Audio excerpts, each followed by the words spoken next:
The Renegade Accelerator is open for enrollment, female leaders, executives, founders who are asking themselves, why not now? This is for you. Head to renegadeaccelerator.com. I'm Amy Jo Martin. Welcome to the Why Not Now Show.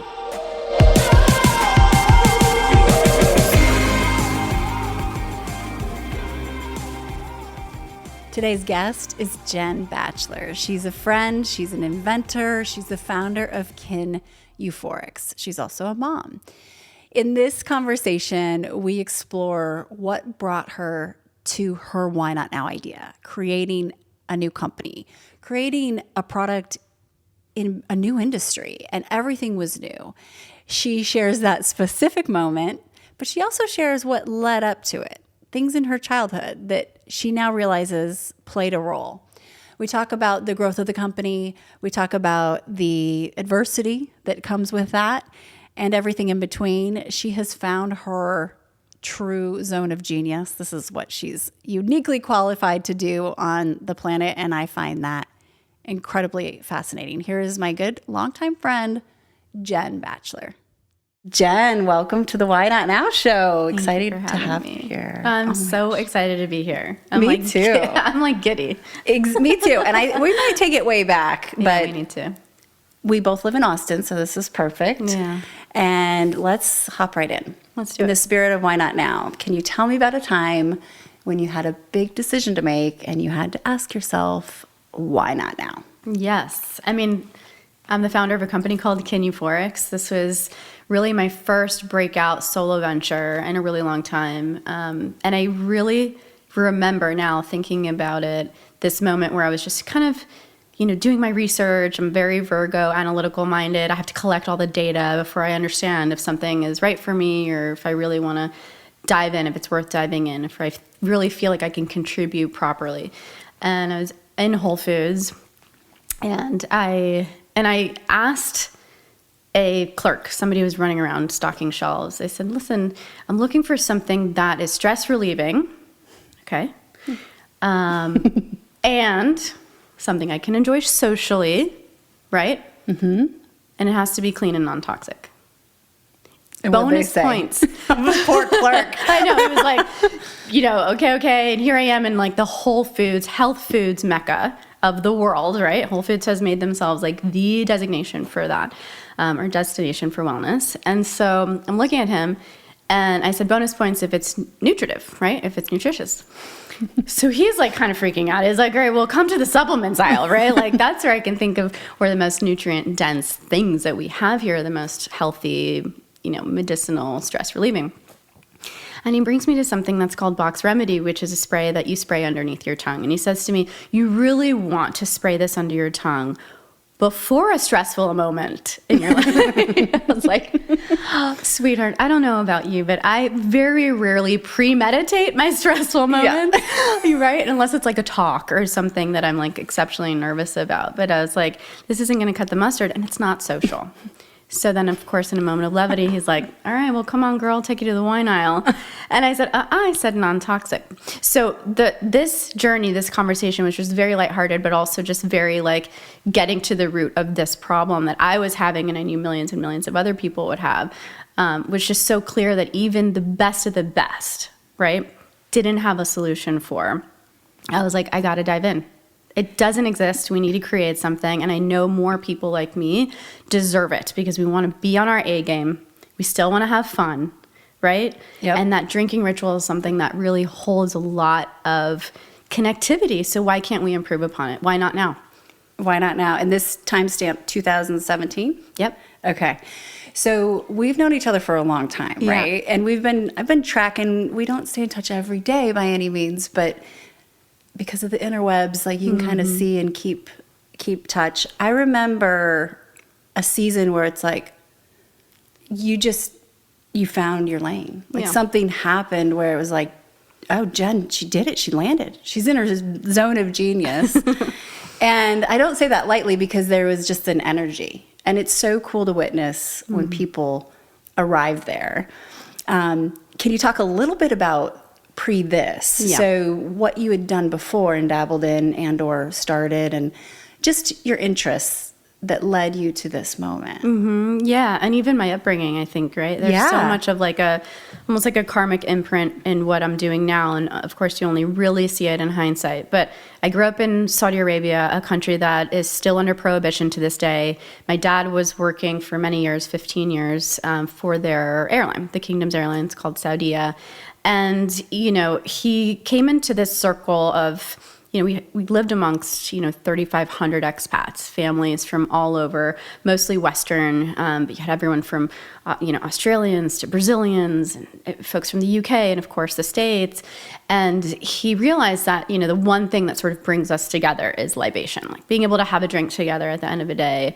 As dicey as it was, because we're in the Middle East, and we're breaking a law doing this, we did feel very secure and protected on the base, in the community itself. And so I think my dad started just like creating his own concoctions, brewing his own beers, making his own wine. Oh my gosh, this is so cool. Yeah. And by the time we got there, because he was there 3 years before we arrived, he had a full-on production, facility running out of the house, and an English-style pub in the living room. And how old are you right now? So I arrived there at like 8, 9 years old. Okay. And you're watching this go down. And I'm just in like, the Middle what East. is this? Like, I was blown away. And of course, like, it was also kind of fun to see my dad living his entrepreneurial truth and like that spirit of community. My dad tends to be kind of a shy guy, on the outside, but he loves bringing people together. He loves crafting. He's one of the best chefs that I know, like, whether it's restaurant or not, like he is just so attention to detail, loves to really serve others in that way. And so that was very true of the way that he approached, making his different drinks and bringing people together. So I lived in that very much, like physically, and then saw it kind of growing up, how our house was the watering hole. It was the central nucleus for this community of people who were craving family and craving connection. We were all, tens of thousand miles away in some cases from family. So I really valued and honored that. There was something really cool about that too, as an only child. My brother came much, much later in my life. And so I immediately had this family to plug into, kids included, right? Because it was, a bunch of families living there. So I think I took a lot of that even if, 15, 20 years down the line, my value propositions around how I wanted to live, right? And how I want to show up for myself and how much alcohol kind of got in the way of my dreams and goals. The things I wanted to preserve were very much the things that my dad actually valued, which was community, people being seen, feeling included. And that's a lot of the spirit that I bring to Kin. It's not clinical, diagnostic, it's not stigmatic. I don't want you to feel badly for choosing this. I actually want you to feel like you're part of this party. And by the way, this party's way cooler than whatever other parties going on down the street. Yeah. So like that's celebratory. Very much so. And almost ceremonial. Like let's go ahead. Cheers. But there's something about that, right? Yeah, for sure. And then being able to toast and cheers. That's amazing. Okay, I didn't know that part of your story. Yeah. And just like, I don't know, again, I love this one.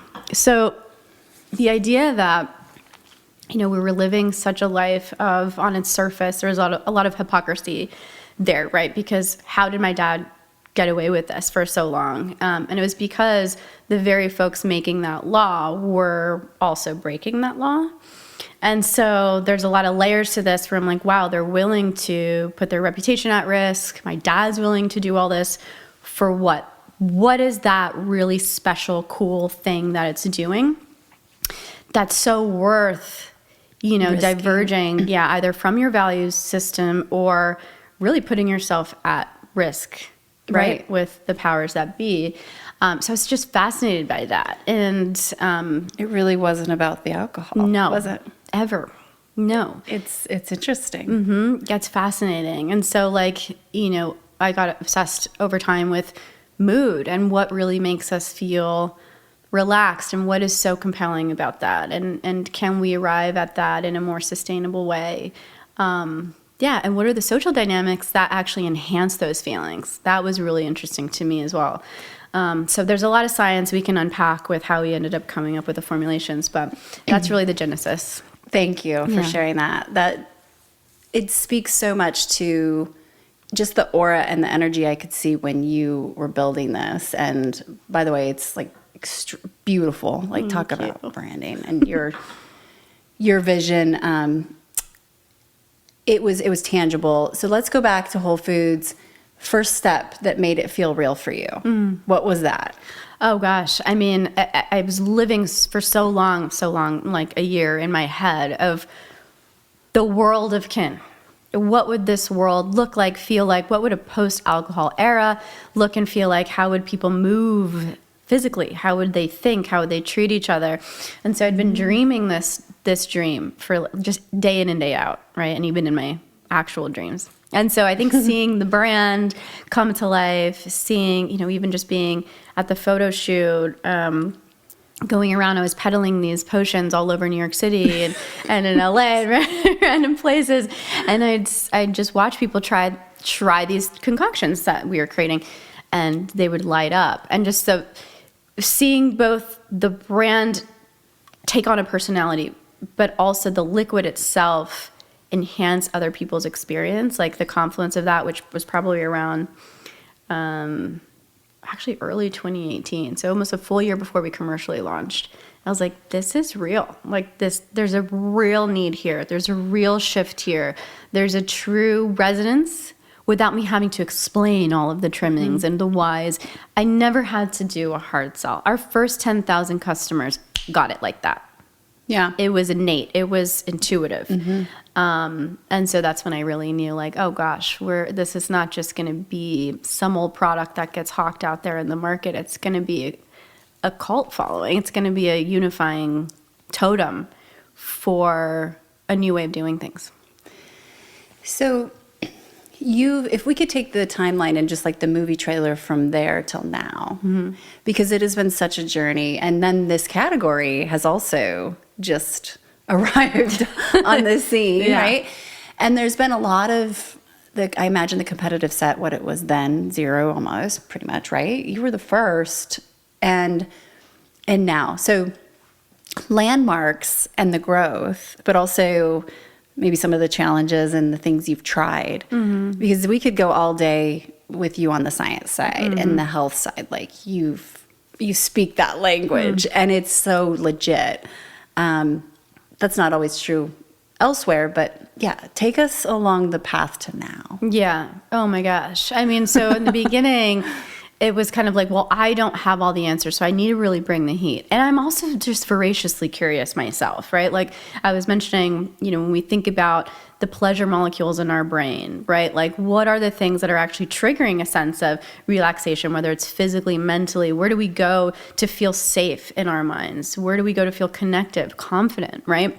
Serving all these people. So it was like there was a pool of just sort of grassroots or organic volunteers, people that were offering their stories to me that I would learn from, and then we were kind of going out into the world and peddling these wares and actually trying to get feedback from each other. So I mean, I had a beta group of 2,500 people that went out to their inner circles and were like, would you drink this? Is this weird? When would you drink it? How do you feel? And there was all this curiosity around that. But then I also pulled in the big guns. I had neuropharmacologists, endocrinologists. I had, neuropharmacologists. Those are the people making the antidepressants, the ADHD medications, really looking at neurodivergence as something that you can impact from the inside out, and vice versa. And it was fascinating. All these folks had these little clues. It was like they all contained in their body of work and their study puzzle pieces of what makes a good mood. Let's just start there. Just as a simple thesis. We can unlock good mood. We can unlock best self. Sexy. By harmonizing our hormones. What do you have to say, endocrinologist? Or mending our gut. What does the gastroenterologist have to say? And so collecting all these puzzle pieces from all these experts and then laying it out for myself to serve my thesis, which really none of them were thinking about per se, really created a like new field for people to explore deeper, to think about it more in a recreational versus a prescriptive way.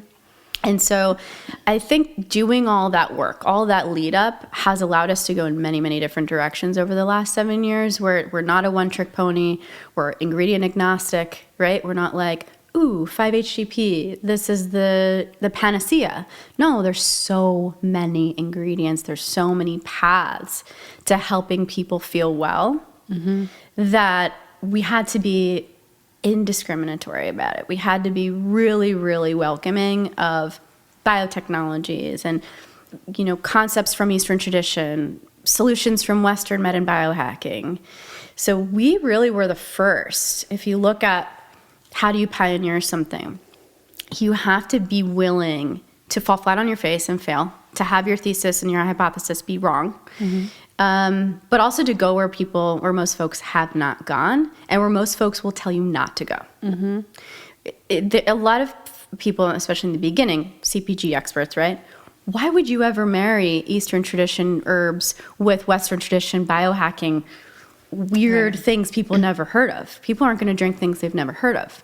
And all the experts, the scientists that you mentioned, they're usually so focused on medicine and cures. You're at a deficit, you're trying to get to baseline. Yeah. But what if you're looking at this as more vitamins, like their expertise? Yes. Right? It's probably a completely different, what? Right. Like, that just seems, yeah. But the function of it. That's the thing. Landing in a can and being tangible is probably mind-blowing to them. Yeah. And I looked at what was a neuropharmacologist saying, what was the traditional medicine acupuncturist expert saying, and it was like, wait a second, you should be holding hands here, right? Because what you're saying is, I can get you to homeostasis, right? I can balance your hormones in an organic way, in a sustainable way. And then the neuropharmacologist or the biohacker was saying, I can turn on these neurons, or I can, create this sort of level of neurosynapses where you're focused and more present and more energized. And it's like, why aren't you guys talking? I have a visual of you like with a cauldron and you're just like, yes. Yeah. You're just stirring and yes. And then you're like, I figured it out. Yeah, but it's you're also just putting all of this in there. Yeah, but getting these two camps to speak was like half the battle, and then proving to them, hey, the woos and the right and the nerds, they're going to get each other, because they're going to see that really at the end of the day, what they're after, what they care about is efficacy. You've bridged the woos and the nerds. Yes. And I was like, I am half woo, half nerd. Like vision board and spreadsheet. Exactly. They get together. Yeah.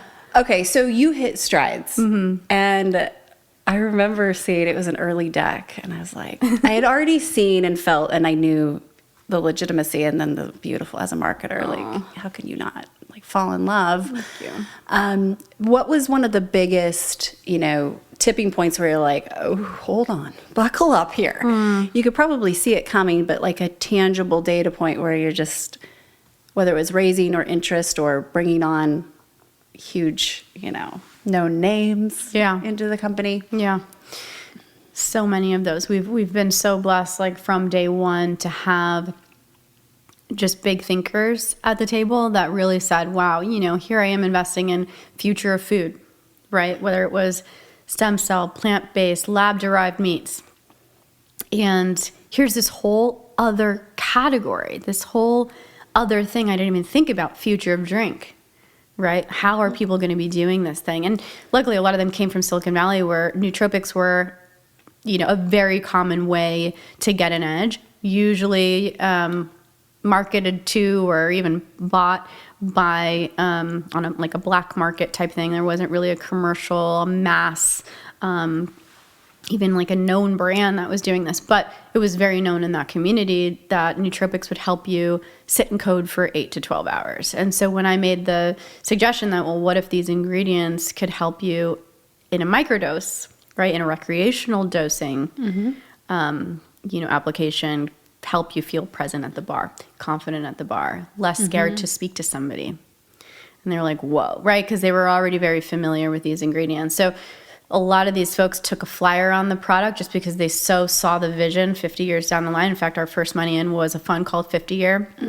Seth Bannon and Ella Madej, who, they're doing incredible work in robotics. And they're some of the most brilliant minds I've ever come across. And so they shared a vision. It took that. But then it also took the folks that were, selling consumer products to say like, okay, this is also viable in a marketplace that is pretty far behind the eight. Beverage is difficult anyway, Yeah. let alone inventing, educating a Yes. whole new category of. Yeah. That's a probably a moonshot type of sell to Yeah. some CPG templated Exactly. funds, but And I looked at a lot of these brands that were doing future food, and I was like, wow, but they're really leaning into the future part. Where's the sensuality? Where's the food part? Where's the, oh my gosh, I'm sitting to a delicious burger and it's juicy and it's, you know what I the mean? craving, Yes. People need that full 360 sensorial aspect to know, especially with things that you're consuming, to know that, hey, this is something delicious too, right? Like I'm able to treat myself while I'm nurturing myself.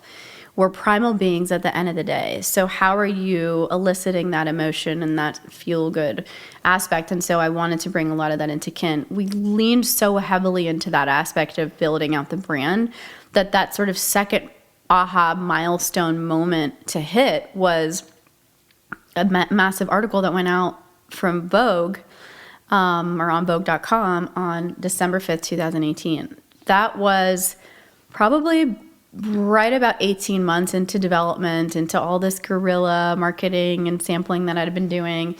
I had sat down with Corey Seymour earlier sometime in November, so earlier in the fall. And he said, look, honey, I know Euphoria. I toured with Metallica. I'm just listening. I was an editor for the Rolling Stone. I did this, and I've been sober X amount of years. At that point, I've been 7-8 years. And he goes, and there's no good end to that path. And I was so excited by this because it was such a great opportunity for me to explain to him, why did we choose that as our category moniker, right? This is another big mantle that we took up. And I took a cocktail napkin. We've been sitting and having a couple Kin drinks. And I drew a line for him on the cocktail napkin. And I said, pleasure is a spectrum. What you're talking about is pleasure on this end of the spectrum, the extreme end of the spectrum, the extreme high. rockstar happiness. Rockstar happiness. And how fleeting and how out of your body you have to get to truly escape the pressures, the traumas that so many artists actually do come from. And the drop after. And then the drop after. And you have to keep it going. And there's actually a name for that. It's ecstasy. And for 60, 70 years since the drug movement, the free love and drug movement in this country, we've been using euphoria and ecstasy synonymously, interchangeably. And that's, first of all, What if we microdose euphoria? well, funny enough, because being a word nerd, I was like, wait a second, are they the same thing? Because I knew, just knowing the little Latin that I know, ecstasis means to be outside of stasis, to be outside of self. Okay, so so what is euphoria? Well, funny enough, euphoria means you, right? Phoros, which is a state of being, you inside you. Finding well-being, finding stability, finding, all systems go bliss. Interesting. They sit on opposite ends of the spectrum. So we were misinterpreting. We were robbing ourselves of an experience. Literally. If you don't have the language to express the desire or the state, how can you experience it reliably? We took it out of the vernacular. And made it seem unattainable unless you were willing to go to Extremes. extreme ends that have consequences at the end of the day, right? We're going to take a quick break and we'll be right back. Female leaders, executives, founders, heads up, the Renegade Accelerator is open for enrollment. Renegades are at the top of their game. They're doing all the things, but usually there's something that they really want to do. What you do is you bring your why not now idea into this 8-week program. We're focused on curriculum, the Renegade mindset, collaboration, and accountability. We are all focused on growing our thought leadership, finding more time in the day by leveraging our presence. So it is present even when we are not. We are focused on optimizing our time and money and health. It is a mosaic of all types of women from different backgrounds at the top of their game, and the value exchange is exponential. Here are some why not now ideas that have come to life through Renegade. Why not now write the book? I want to get a board seat. I want to increase my speaking fee. I want to build a company. I want to pivot from corporate into entrepreneurship. I want a promotion within corporate. I want to move my brick and mortar company online so I have more freedom. I want to travel 25% of the year, but not see a dip in income.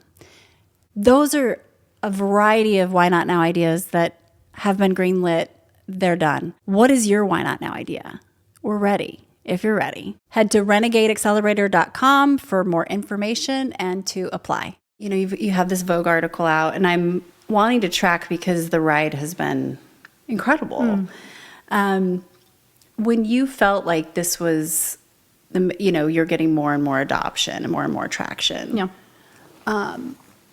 Was there ever a point where you doubt, like, of course, I'm sure there are moments where you doubted yourself, but from the outside looking in, a lot of people see the romantic story, right? They see it's Darling, yep, Whole Foods, then this, Vogue, then we got, tell me about a moment where you're like, oh shit, I'm ahead of my skis here, or something, because I think that we romanticize entrepreneurial like journeys so much. Yeah. And it's like, come on guys, if we're not crying once a week, we're probably not trying hard enough. Yeah, no, for sure. Let's be real, you know, especially not to bring this into the calculus, but it's very much about dynamic of having young kids too. Yeah. So like, tell me about a moment where you're like, I don't know. Yeah. I will say I was terrified the whole time. I was white knuckling it from the beginning. But I didn't hit crisis, what am I doing mode for like a year and a half. Amazing. I rode that high so hard because every single day, whether it was a testimonial or a new retailer or something happening, the world was showing me like, we have been waiting for this thing. And so every validation point along the way, every person I could serve was just a high. It was like, oh my God, I will throw myself on this track. I will. Feedback loop is feeding you, it sounds like. This is the sword that I will throw myself and die upon because it was worth it. It was worth it. And you have that sort of like, the hubris or whatever it is, that sort of adrenaline, that good sleep and, not having kids and having this sort of like, almost like kid-like mentality yourself as a 30-something-year-old, living for themselves have. It was like as soon as I became a mom, as soon as I became pregnant, which happened the first year of the pandemic, so 2020, that's when I was like feeling my mortality, seeing the boundaries that I was up against. It was very, very internal, very personal, very quickly. But before then, it was like any challenge that came up, any co-manufacturer that was like, I think you guys are insane, or any rejection that I had, I really took it in stride because I was so purpose-driven.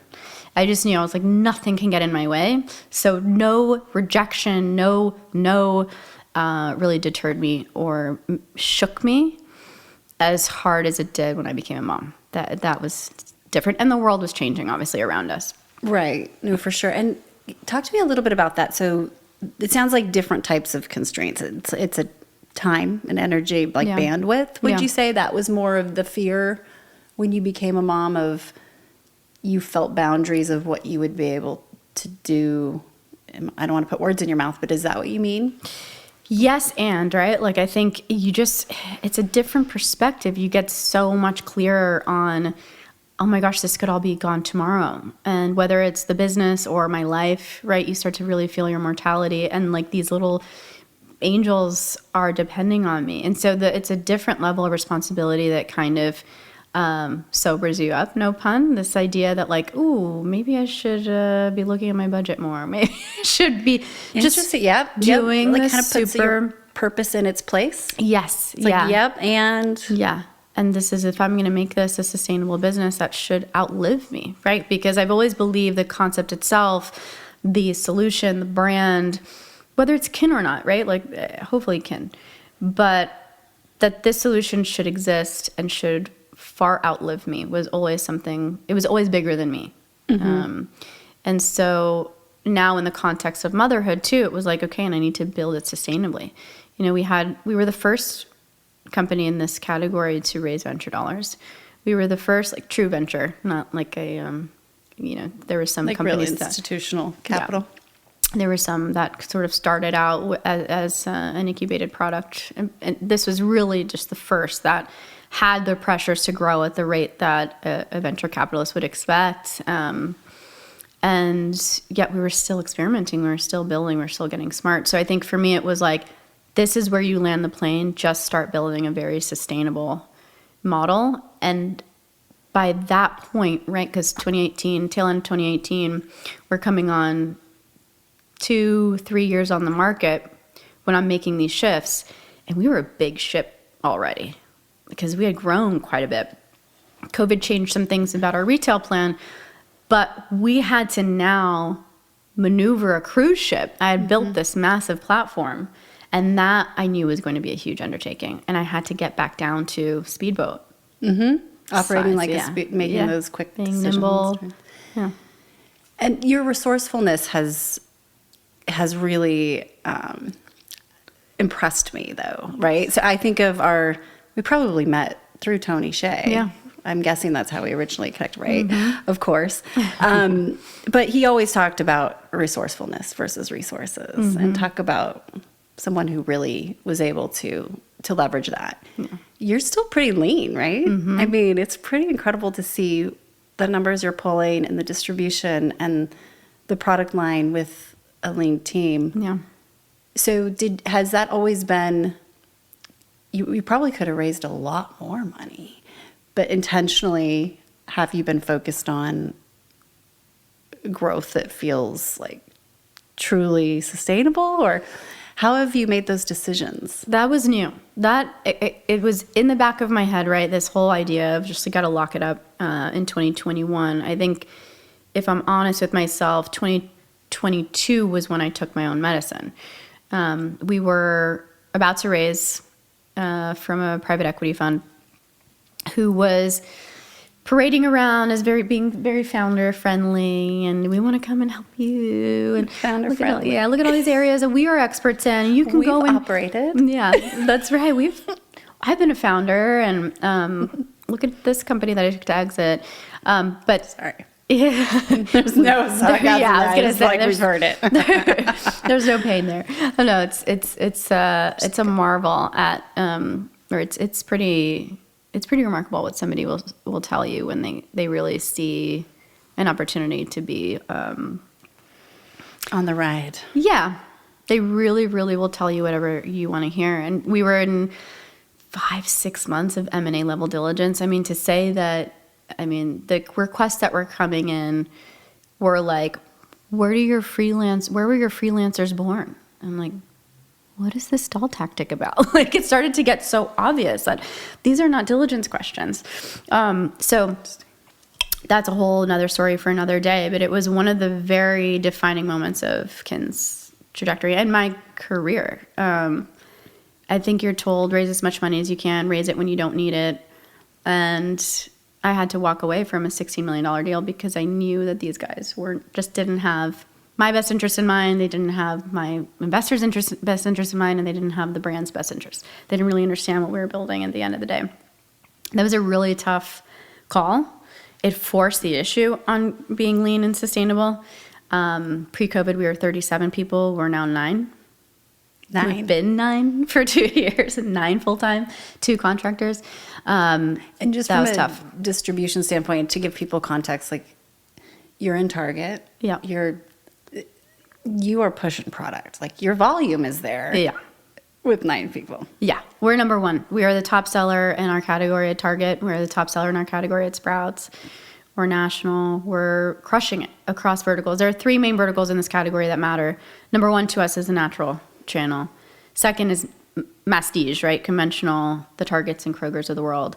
And then the specialty. So like liquor stores, vitamin shop, things like that. Even hotel mini bars. That's right. I was like, yes, I love to see like the play. I'm like, oh, this is a sign. This is good. Yeah. We have yet to fully crack that one, but having known me. Call Jen if you're listening. I will stock your mini bar. But knowing my history, that the hotel space is near and dear to my heart. And I think one of the best places to sort of discover something. Yeah. So we're coming for that as well. But yeah, it was just Palm Springs last weekend. So you were there. Yeah. Done and done. But yeah, there's just so many things along the way that like talk about resourcefulness, talk about the learnings from Tony. It's just like, if the idea and the product is real, if it's good and you're thinking big, you just got to do what you got to do to make it work while living in your integrity. But like, sustain as long as you can, as long as you're the last person in the room standing. Yeah.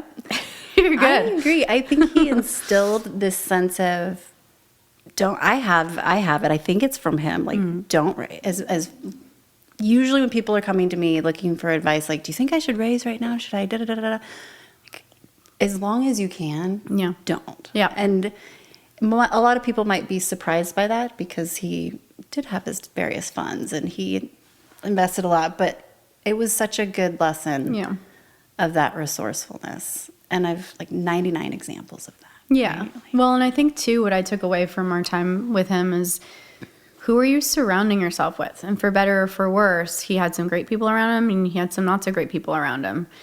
And to me, it was the make or break. I mean, you watched it from the ground up of like, how quickly can a culture shift when you get one bad seed? One person who's misaligned with the mission, one person who just doesn't get it. And there's a je ne sais quoi. There is a special magic to having the right DNA in the mix, right? Literally the right mentality, the right way of being, honesty, openness. And as soon as you get somebody in there that's like, I'm gonna be negative in this way, or I'm gonna be conniving in that way, or I'm gonna be out for myself. Especially when you're in growth mode, because that's gonna scale. Yeah. The bad will scale. Yeah. And character is built in crisis. And, that is the nature of startups. You're always going to be in crisis at some point. So I think, having had this, this was my third venture. I registered my first business at 23. I got into business with somebody while I was in the world of Tony Hsieh. Learned a lot of lessons. And then this one really was where I cut my teeth as a solo founder to say, like, how do I show up when no one's looking? Yeah. What happens when the hard yards? Yeah, the shit hits the fan. Who am I? So I'm going to take us on a slight pivot here. I travel a lot, and everywhere I look, especially even with renegade women, it's like you can see it in people's eyes that there's this moment in time where a lot of people are equally burnt out and bored at the same time. Interesting, yeah. And that's amazing. That's what we love at Renegade, is to help with that and really help people find that capacity where it's infinite and flying higher and more efficiently, right? But you have, you're a mom of two young kids. You travel a lot, obviously. What are some of the things you would say to those people who are feeling that way right now? Either questions they could ask themselves, or anything tactically that you've found to be helpful. Because the whole you can have it all, it's bullshit, right? You can have it all, but not at the same time usually. And you define what your all is. Yeah. It's different for everyone. But there's kind of this old school line that I think sometimes just drives women into the ground. Yeah. Yeah. No, you're so right. And try as you may. My secret weapon for moments where I just feel like I don't know who I am. I have no energy for this. I'm underappreciated, because these are all the things we feel as mothers, as women. get sleep. Like, that is such a practical, annoying mother thing to say. But when I get good sleep, when I literally pay for good sleep, right? Like, just have my nanny or, you know, beg my ex to take them for, actually I don't have to, he's such a good dad, but being able to just get that space, being able to truly nurture my sleep and not say, oh, I have some moments to myself, let me further dive into deep work or, you know, stress myself. It's getting that space that gives me the perspective that I need. That's why I start with sleep as a secret weapon. It's great. But it's just a practical way to say, like, if you're physically out of sync, how can you expect your mind to react in kind? There's no override button, right? So I think for me, it's be well within, then come to a blank page, literally. Get a blank paper on, assess, even in bullets, gibberish, whatever it is. What are the things that I'm proud of that I've done in the last 30 days? What are the things that I'm most proud of that I've done in the last year? How can I do more of that? And how can I dump the rest? I'm not winning any medals here, right? Mm-hmm. And so I think when it comes to holding down the fort and doing all the things and, you know, being demure and delightful in a home setting and then being a badass in the boardroom, it's just like you just have to pick the lane that's nurturing you the most, you know, and decide what energizes you the most. And that's hard because there's mom guilt associated with some of that. Yeah, and it's also, that might mean turning some things off or saying no to things that, you know, it's why not stop something right now? Why not stop something? Which can be hard. Mm-hmm. Sometimes harder than starting things, right? Yeah. But no, that's great advice. That's great advice. What's one thing you keep learning over and over? Oh, gosh. This is going to be a boring one, but it's so true. It just has to be reiterated. The power of sleep. The power of sleep and the power of hiring and firing. That is by far, you're only as great as you're as strong as your weakest link. You know who's coming to mind is Tony Hsieh. Most people wait too long to hire and wait too long to fire. I'll never forget he said that. Yep. Hire slow, fire fast. There's nothing more true because honestly, where I find burnout is when I'm picking up the pieces for other people. Because it's just like, I don't need to be doing this, right? Like you feel it's a low vibration thing. You start to resent yourself for making the wrong decision or for holding on too long to someone. I think women too, and I just because I can speak for myself as someone who kind of prides myself on being nurturing and forgiving and buying into someone's potential. I always want to just like, come on, you know, you got this. Same. But it gets to the point where you're like, we're 9. If the one person is out of sync, all 9 of us fall like dominoes. You know, it's not a corporation of tens of thousands of people where someone's in the corner playing Tetris. No one notices. No, in our business, it's like if you miss an email, we all lose. So efficiency, speed, you can do it with love, but, you know, holding on to someone because you're worried about hurting their feelings is just, you know, damaging to the whole crew and the mission. The mission gets disserviced. So I always have to remind myself of that. And how do you discern between when to make something happen versus let it happen? Ooh. I'm a control freak, so I'm very much about make it happen. Right, because you know you can, like, right? Sheer force of will. The data has shown. Yeah. But at the same time, there's things that, like, you know, I'll have an investor or someone say, or I'll see a competitor doing something, and I'll say, my God, we're the best in the business. Why aren't we doing that? And then I have to remind myself, what are the filters that we keep using to decide where we show up in the world, how we show up in the world? Just stick to that. And those are the moments where it's a let it happen. It's your filter. Yeah. Okay, got it. Yeah. Okay. Like when it happens, it will be exactly the right time. We will be supported in all the right ways versus like getting shoved in the corner of a shelf just to say I'm on that shelf. You know, no one's going to win doing that. No one's going to win just taking, you know, kind of a haphazard, desperate pick-me approach. It's, hey, I want to be in strategy. I want to be in collaboration with my partners. And if it can't happen now, I'll let it happen when it works, you know? Well, and the space has changed. Your categories changed so much. How do you feel when you see celebrities peddling product or creating product, some of which don't even drink. Right. And they're creating alcoholic new brands and or non. It just seems like, you know, the trend, it's got to be pretty muddy and noisy. Good thing you have such a strong brand. And it's been rooted. But how does that feel to you right now? It feels like everybody's got something now. Yeah. I mean, it's funny because look at any industry, whether it's consumer facing or not, there's going to be your sort of genuine disruptors, people that just want to solve a problem. Maybe they're not the best at scaling it, but they're real. A lot of those exist. I'm not saying Kin's the only one. I'm actually saying there's a lot of folks early days and even sprouting up here and there now that are just locked into the mission and they're creating beautiful products, wonderful products. And then there are some folks that are seeing the growth and seeing the headlines, and they're being more opportunistic about their strategy. They're lifting brand cues from other brands that are working. They're, you know, there's a lot of copycatting happening in the industry right now, which I think does a disservice to the audience, right? It does a disservice to the drinker. We're not a saturated enough industry yet to just start carbon copying other brands. Like if you get noticed. Yeah, it'll get noticed. It's also like that drinker is being served right now.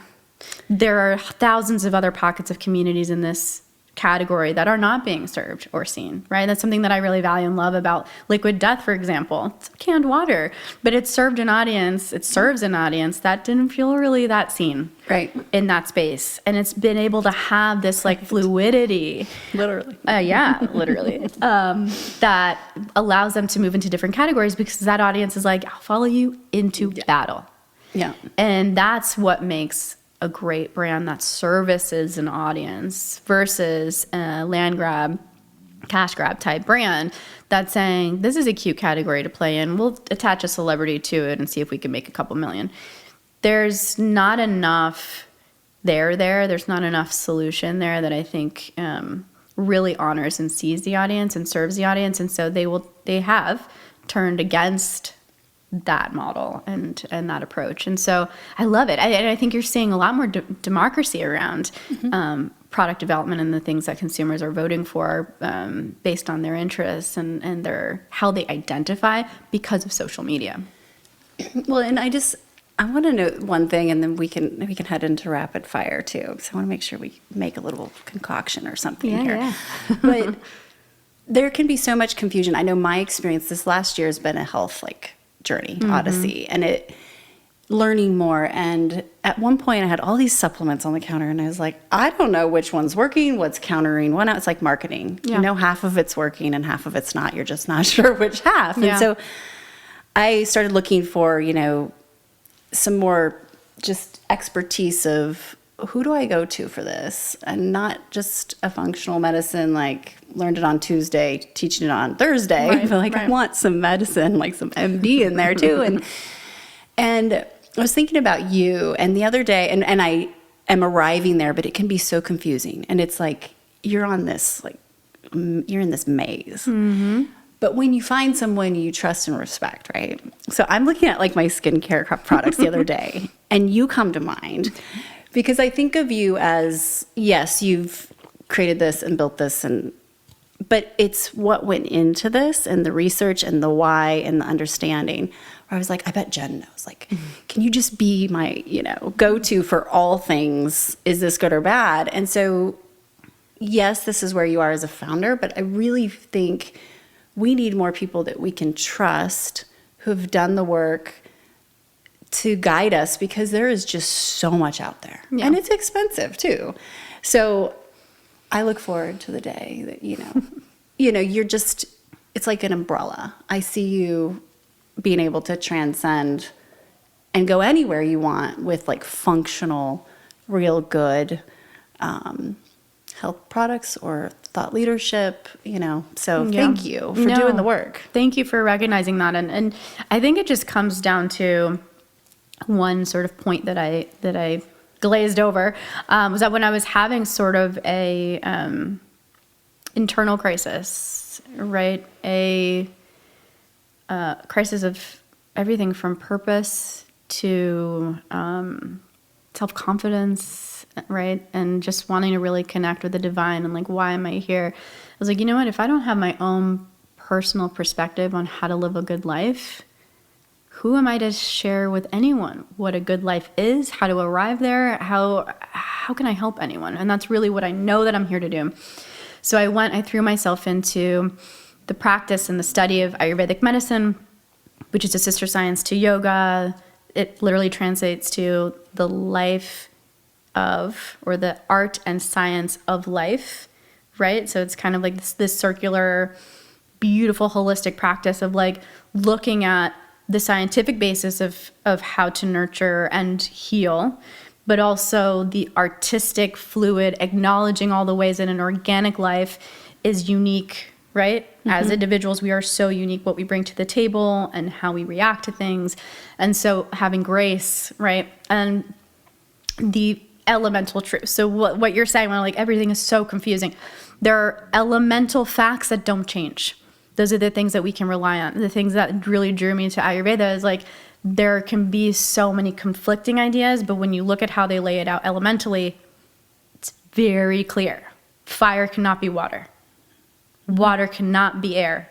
So when you look and break these elemental aspects of our lives, not just ingredients, but our lives down, you can start to assess like what's good for me, what is my internal compass, my internal composition, how are all those things leading me to react a certain way on a personal level, professional level, etc. So I was fascinated by that philosophy of life. I was the simplicity of it was just like, I mean, it gave me the chills as I learned and studied it. And so to your point, those concepts apply to anything, whether it's skincare, in beauty, beverage, food, or relational attributes. Like, you know, how do we improve our social lives, our relationship with our children, our families? So I love it. I geek out over it. I'm certainly not the inventor of this truth. I like to just say I'm an arbiter. I'm a witnesser of it. And so I agree with you. Like, it should be able to apply to everything that we do. And there should be more people teaching this because it demystifies, first of all, and we're all living like lives of confusion and squirrel moments, right? They've got it figured out. Oh, that's how you do it. Yeah. And that can bring a sense of grounding and control, which I think we all need to an extent today in a world of chaos and misinformation. But it also brings a sense of grace, because you can recognize, wow, there's so many ways that people are misguided. I'm misguided, right? And so we all just have to have a little bit of empathy for each other. Margin of error for all of us, right? Like, give it to us. Yeah. So a couple of quick questions for you. Rapid fire. When I say the word renegade, who comes to mind? You. No, this is not a loaded question. Okay, thank you. But if that's not an available answer, thank you. Yeah, does anyone pop in? Oh, God. I wouldn't be here without all the renegades in my life. I think the whole rule breaking, like being able to do things to the beat of your own drummer, is what makes life rich and amazing. So... sounds like your dad is a total renegade. Man, I mean, he is. He is. And funny enough, I don't think he would identify as that. I actually think my mom identifies more of the renegade. She'll be the first to be like, I deemed myself an essential worker during COVID. Renegade. Yeah. So that energy is definitely in my DNA, but they express it a little bit differently. But that's a good one. My parents are definitely renegades. I love it. What keeps you up at night, if anything? Sounds like sleep is... Toddlers, and good ideas. It's funny because a lot of people are just like, oh, what do you stress about? I don't stress until I'm like deep in the day. At night, it's really ideation. Like, I keep a journal next to me and I love to write just crazy ideas. I've got thousands of them if you need it. We'll do a whole pod and like just distribute ideas. Well, Tony used to have a someday maybe like Evernote, I remember, and he would just look at it every Friday and like, no, just...